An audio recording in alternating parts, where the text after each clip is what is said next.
He found her brushing his neglected horse. The cowboy said he hasn't let anyone touch him. The first thing Caleb Turner noticed was the silence. It was wrong. His ranch was never truly quiet. There was always the sound of wind pushing across the Wyoming plains, the creak of old fence posts, the restless shuffle of horses in their pens. But that morning in the spring of 1879, as Caleb walked back from checking the north pasture, the air felt still in a way that made the hair on his arms stand up. Then he saw her. A young woman stood inside the far corral, her back to him, her hand moving slowly along the neck of the wildest horse he owned. Caleb stopped walking. His boots sank into the dry dirt as he stared, hardly daring to breathe. The horse was Midnight, went a black stallion with eyes like storm clouds and a temper that had broken 3 good men. Midnight had not let anyone near him in 2 years. Not since the accident. Not since Caleb's younger brother had tried to saddle him and ended up with a shattered leg that never healed right. Since then, the stallion had been left alone. Fed, watered, but left alone. And now a stranger stood beside him, brushing his tangled mane as if he were nothing more than a gentle farm pony.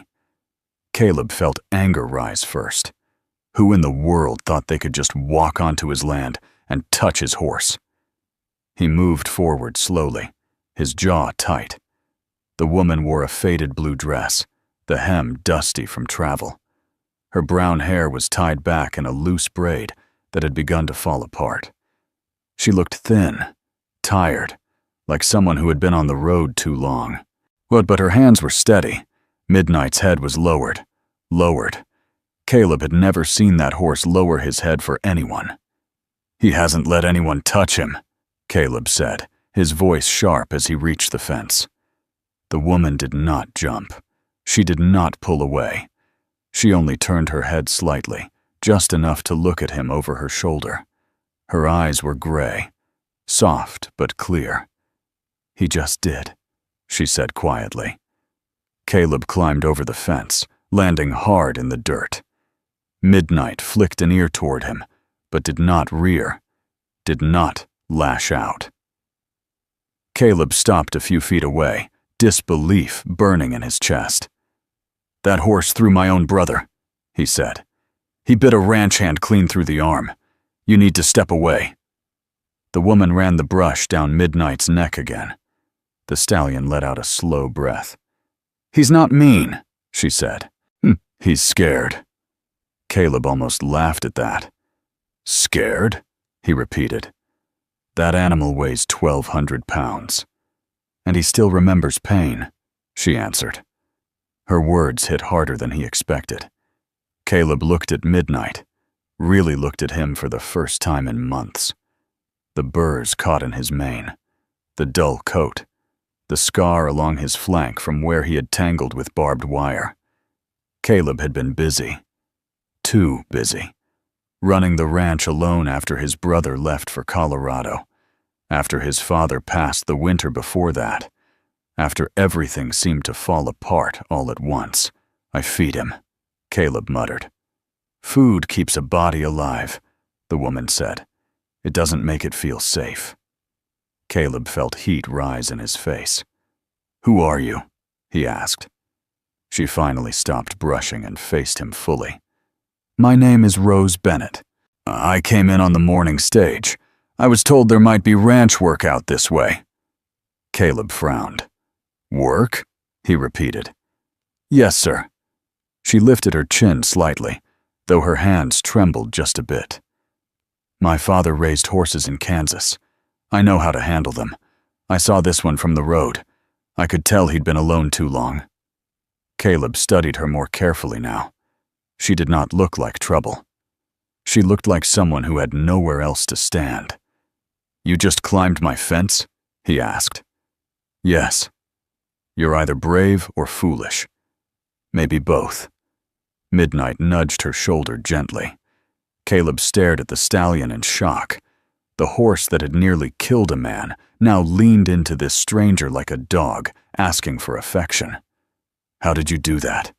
Caleb asked, the anger in his voice fading into something else. Rose shrugged slightly. "I stood outside the fence for nearly an hour," she said. "I didn't rush him. I let him come to me. Horses don't forget when someone forces them." Caleb swallowed. He remembered the day his brother tried to break Midnight. The shouting, the rope pulled too tight, the fear in the horse's eyes before everything went wrong. Caleb had blamed the horse. It had been easier than blaming himself. "You shouldn't have taken the risk," he said quietly. Rose met his eyes. "Sometimes something has to change," she replied. The wind picked up then, stirring dust between them. Caleb felt like he was standing at the edge of something he did not understand. "You said you're looking for work," he said finally. "Yes." "You have family here?" "No." The word was simple, but it carried weight. My mother died last year," Rose continued. "My father passed the year before. The farm was sold. I used what little money I had to come west." Caleb felt a tightness in his chest he did not like. "I've been sleeping in the livery stable," she added. "They said you might need help." Caleb almost said no. He had managed alone for nearly 2 years. He did not need a stranger complicating his life. But then Midnight turned his head and rested it lightly against Rose's shoulder. Caleb had not seen that horse touch anyone gently in years. "If you can handle him," Caleb said slowly, "I'll give you room and board. Small wage after the first month. You help with the horses. Cooking too, if you can." Rose's eyes widened. "You mean it?" "I don't say things I don't mean." She smiled then. It was not a big smile, but it was real. "Yes, sir," she said softly. "I can cook, and I promise you, I can help him." Caleb looked at Midnight again. The stallion's dark coat caught the sunlight, and for the first time in a long while, Caleb felt something close to hope. "Come on," he said gruffly. "I'll show you the house." The ranch house sat on a low rise overlooking the fields. It was solid, but plain, built by Caleb's father 20 years earlier. It had felt too big since his brother left. Caleb showed Rose the spare room. It was simple. A narrow bed, a washstand, a window facing the barn. "It's not fancy," he said. "It's more than I had yesterday," Rose replied. That evening, she made stew from dried beans and salt pork, and somehow turned it into something that tasted warm instead of dull. They ate at the kitchen table in quiet. "How long have you had the ranch?" Rose asked gently. "All my life," Caleb said. "It was my father's before it was mine." "And your brother?" "Left after the accident," Caleb answered. "Said he couldn't look at Midnight without remembering." Rose nodded slowly. "I think the horse remembers too," she said. Caleb did not answer. Over the next week, Rose worked from sunrise to sunset. She cleaned the tack room. She brushed every horse. She mended torn feed sacks. She spoke softly when she moved through the barn. And every day, she spent hours with Midnight. Caleb watched from a distance. He told himself it was to make sure she stayed safe. But really, he watched because he could not look away. Midnight changed. The sharp edge in his eyes softened. The tension in his body eased. His coat began to shine again. One afternoon, Rose called out to Caleb. "I think he's ready," she said. "For what?" "For you." Caleb's stomach tightened. He stepped into the corral slowly. Midnight watched him, but did not rear. "Hold out your hand," Rose said quietly. "Don't force it." Caleb did. The stallion stepped forward. He sniffed Caleb's palm. Then he let Caleb touch his neck. The contact felt like something breaking open inside him. I thought he hated me, Caleb whispered. Rose shook her head. He was waiting. Caleb looked at her. For what? For you to forgive him, and maybe forgive yourself. The words settled deep. That night, Caleb sat on the porch while Rose hung laundry in the fading light. He realized the ranch did not feel so empty anymore. There was laughter in the kitchen. There was light in the windows. And there was a woman who had walked into his corral and changed everything without even trying. But as the sun dipped below the horizon, Caleb noticed something else. A rider on the far ridge, watching, still as stone. Caleb's jaw tightened. He did not recognize the man, and something in his gut told him that peace had come too easily. He had the feeling it would not last. And he was right. The rider did not move for a long time. Caleb stood on the porch with his arms crossed, watching the dark shape against the fading sky. The man sat tall in the saddle, hat pulled low, horse still as if trained to wait without sound. "Do you know him?" Rose asked quietly from behind him. Caleb shook his head. "No." They both stood there until the last light disappeared, and the rider finally turned his horse and rode back the way he had come. But Caleb did not sleep well that night. The next morning, he saddled midnight before sunrise. Rose stepped out of the barn just as he tightened the cinch. "You're going after him?" she asked. "I just want to know who's watching my land." Rose studied him carefully. "Don't go looking for trouble." Caleb met her eyes. "I won't." But he rode hard. He followed the ridge trail north, where the grass thinned and the land dipped toward Dry Creek. Hoofprints were easy enough to follow. Fresh. The trail led him to a small camp near a stand of cottonwoods. 2 horses, 1 wagon, and the same man from the ridge. The stranger was younger than Caleb expected. Early 30s, clean-shaven. Well-dressed for a man camping rough. He did not look surprised to see Caleb. "Morning," the man said calmly. "You were on my ridge yesterday," Caleb replied. "Yes." "You planning to explain that?" The man dismounted slowly. "My name is Thomas Hale," he said. "I believe you have something that belongs to me." Caleb's body went still. "I don't steal," he said evenly. Hale gave a small smile. "Not steal. Harbor." Caleb felt heat rise in his chest. "Speak plain." "I'm looking for a woman," Hale said. "Brown hair, gray eyes, answers to the name Rose Bennett." Caleb's jaw tightened. What business is she of yours?" "She's my wife." The words hit like a bullet. Caleb did not show it. "You're mistaken," he said flatly. "I'm not," Hale replied. "We were married in Kansas. She left without notice, took money that wasn't hers." Caleb stepped closer. "Careful," he warned. Hale held up his hands calmly. "I'm not here to fight. I just want her returned." "She's not property," Caleb said. "She is legally bound to me." The silence stretched between them. Caleb felt something dark stir in his chest. "Did she tell you why she left?" Caleb asked. Hale's eyes hardened slightly. "She's my wife. She doesn't get to leave because she's unhappy." That was answer enough. Caleb mounted midnight again. "If you come onto my land without invitation," he said slowly, "we'll have a problem." Hale did not move. I'll give her until Sunday," he called after Caleb. "Then I come for what's mine." Caleb rode back with a storm inside him. Rose was in the barn, brushing one of the mares when he returned. She looked up immediately. "You found him?" "Yes." She set the brush down. "What did he say?" Caleb climbed down from midnight and faced her.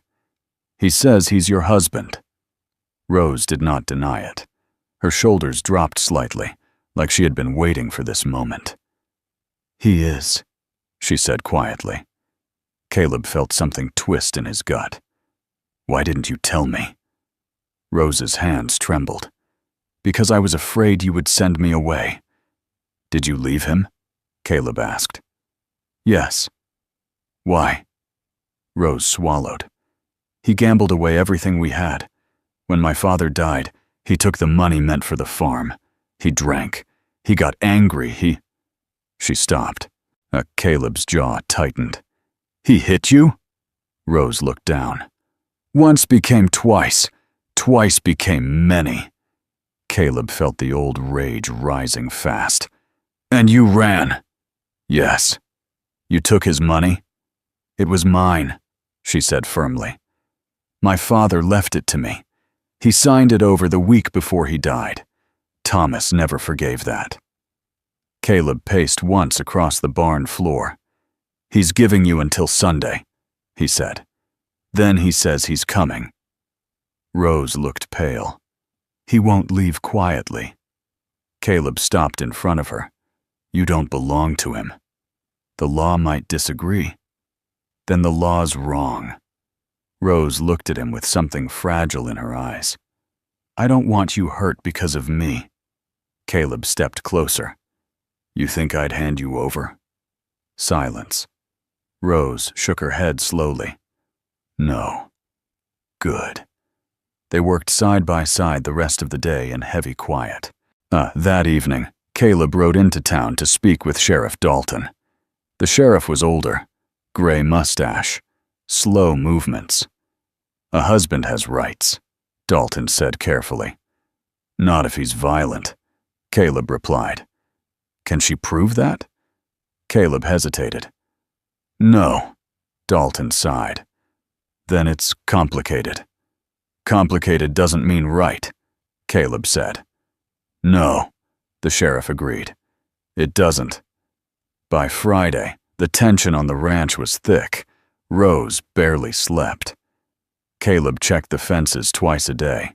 Midnight seemed restless, pacing the corral as if he sensed the unease.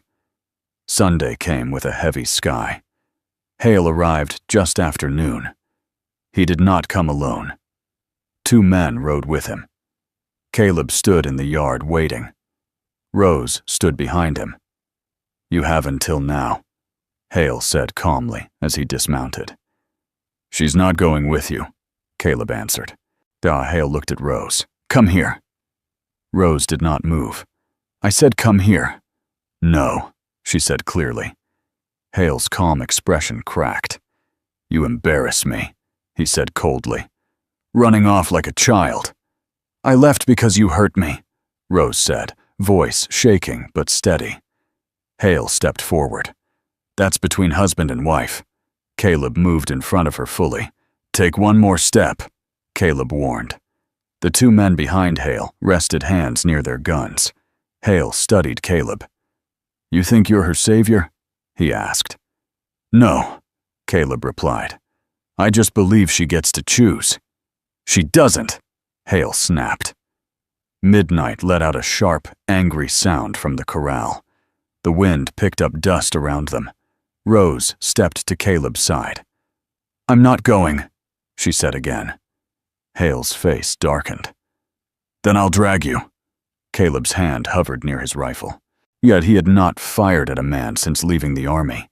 He did not want to start now. But he would. Hale reached for Rose's arm. Caleb moved fast. He shoved Hale back hard. The man stumbled. One of the riders drew his gun halfway. Midnight exploded from the corral fence, slamming against the wood so hard the boards cracked. The noise startled the horses. Hale's mount reared. Chaos broke loose in seconds. Caleb grabbed Rose and pulled her behind the wagon. Stay down, he ordered. A shot rang out. Wood splintered above them. Caleb fired into the air. Enough, he roared. The sheriff's voice followed from the road. That's enough! Sheriff Dalton and 2 deputies rode into the yard. Hale cursed under his breath. Dalton dismounted slowly. Looks like you boys are causing trouble, he said evenly. She's my wife," Hale insisted. "And she says she's not going with you," Dalton replied. "That's not how it works." Dalton's eyes hardened. Actually, in this territory, a woman isn't livestock. The silence stretched. "If she accuses you of violence," Dalton added carefully, "that changes things." Rose stepped forward. "I do," she said. Hale stared at her in disbelief. "You'd lie to the law?" "I'm telling the truth." Dalton nodded slowly. "I suggest you leave, Mr. Hale, or you can spend time in my jail while we sort this out." Hale's jaw worked tight. "This isn't over," he said again. But this time, he sounded unsure. He mounted his horse. The three men rode off. Caleb stood frozen until they disappeared over the ridge. Then he turned to Rose. "You all right?" She nodded, but tears were streaming down her face. "I was so scared," she whispered. Caleb pulled her into his arms. "I won't let him take you," he said. For the first time, she held him back tightly. "I don't want to run anymore," she whispered against his chest. "I want to stay." Caleb closed his eyes. "Then stay." But even as he held her, he knew something. Men like Thomas Hale did not quit, and the look in Hale's eyes before he left had not been defeat. It had been promise. And Caleb had the feeling this fight was only beginning. Thomas Hale did not return the next day, or the day after that. But the waiting was worse than the fight. Caleb felt it in the air each morning when he stepped outside. The quiet felt too heavy. The birds scattered too fast. Even Midnight stayed close to the fence near the house, ears sharp, watching the horizon. Rose tried to go about her work as usual. She fed the chickens. She brushed the mares. She mended a torn saddle blanket by the kitchen window. But Caleb saw the way her hands shook when a wagon passed on the road. 3 days after the confrontation, Sheriff Dalton rode out alone. "He's gone," Dalton said as he dismounted. "Gone where?" Caleb asked. "Left town. Headed east. I took the morning train from Cheyenne." Rose let out a breath she had been holding for days. "He won't come back?" she asked. Dalton studied her. "Men like him don't like losing face, but he won't risk jail over it. Not now that you've spoken up." Rose nodded slowly. "Thank you, Sheriff." Dalton tipped his hat. "You did the brave part, Miss Bennett." After he left, Caleb and Rose stood in the yard together. "It's over," Caleb said quietly. Rose looked out across the fields. "Yes," she said, "it is." But something inside her still seemed uncertain. That night, they sat on the porch as the sun melted into gold behind the hills. "You could leave," Caleb said after a long silence. "Start somewhere new. Somewhere he won't ever find you." Rose looked at him. "And leave this?" She gestured toward the barn, toward the house, toward Midnight grazing in the fading light. "I don't want to run anymore," she said softly. "I've done enough running for one lifetime." Caleb swallowed. "You don't owe me anything." "I know."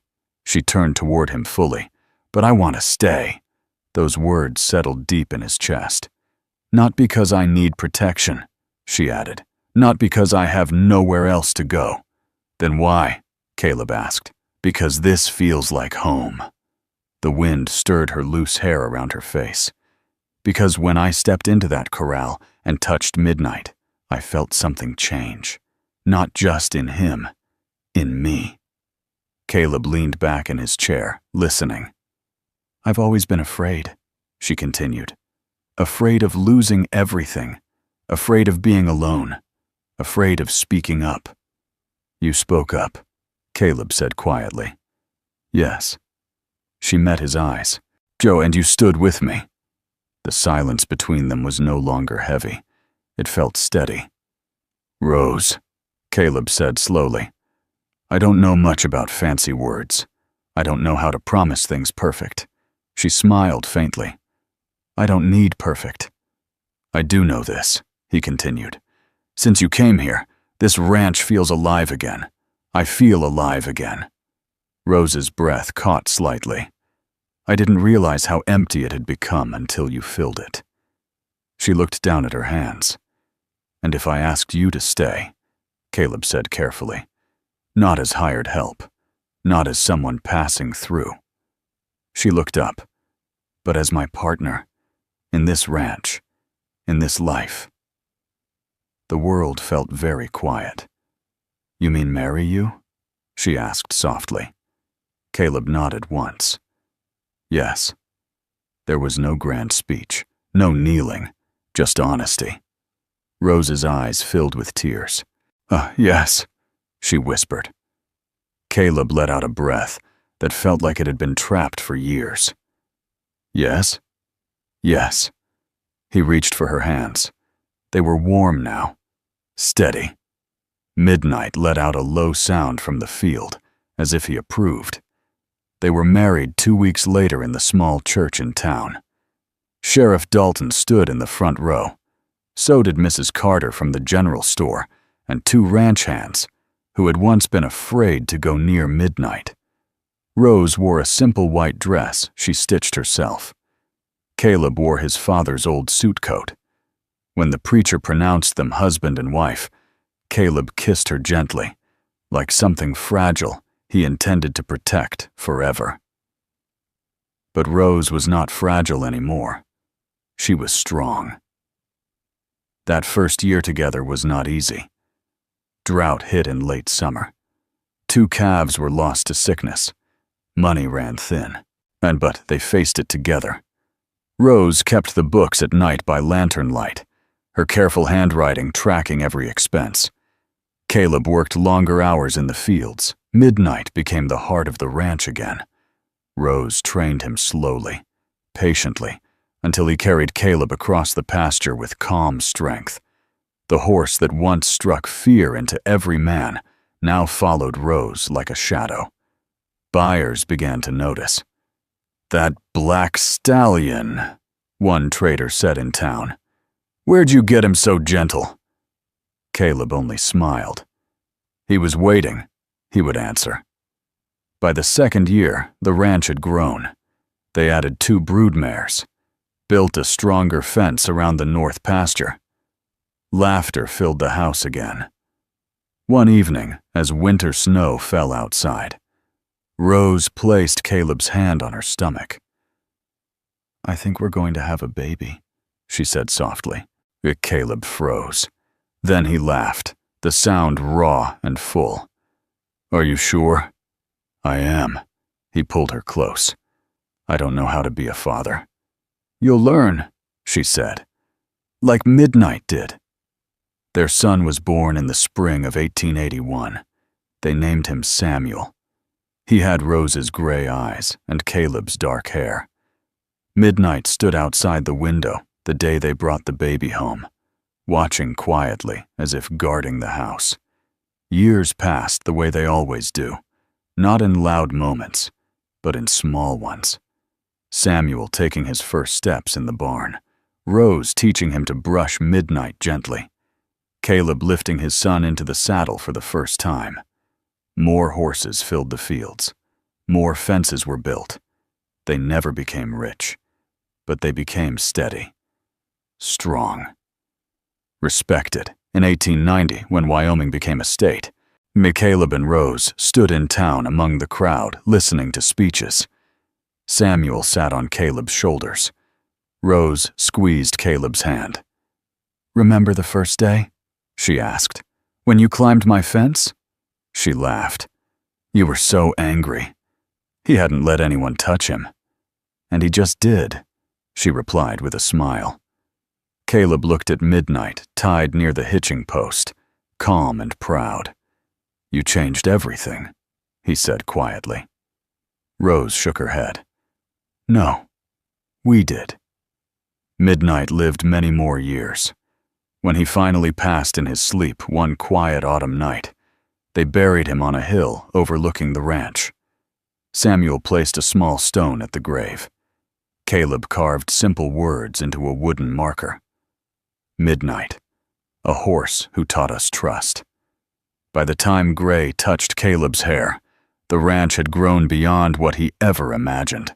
As Samuel took over most of the work, Rose still kept the books. They sat on the porch most evenings, watching the sun dip low over land that no longer felt lonely. "Do you ever regret leaving?" Caleb asked her once. "Leaving Kansas?" she said. "Yes." Rose leaned her head against his shoulder. "Not for a single moment." She looked out at the fields. "At first I thought I came here to escape." "And now?" Caleb asked. "Now I know I came here to find something." "What?" She smiled. "You." Caleb wrapped his arm around her. "And you found him brushing a neglected horse," he said. She laughed softly. "And he told me that horse hadn't let anyone touch him." Caleb looked out at the hill where midnight rested. "He was wrong," he said. Rose squeezed his hand. "No," she whispered. "He was just waiting for the right person." And so was Caleb.